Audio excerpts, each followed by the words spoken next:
3 years ago, I had never danced a day in my life. Not a little, not badly, just never. But one day I saw a shuffle dance video online and something in me just lit up. So I tried, and I failed, and I tried again. I searched everywhere for classes, workshops, and there was just nothing.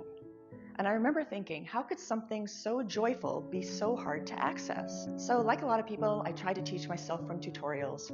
Eventually I got good enough to realize something important. There were a lot of people out there just like me, people who wanted to learn but just didn't feel like the dance world was built for them. So I started making tutorials in a way that I wished I could have learned. Slower, from the back, step by step.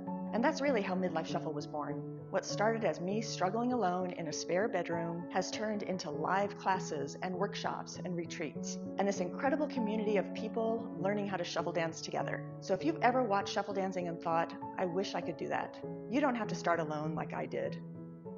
Come shuffle with us.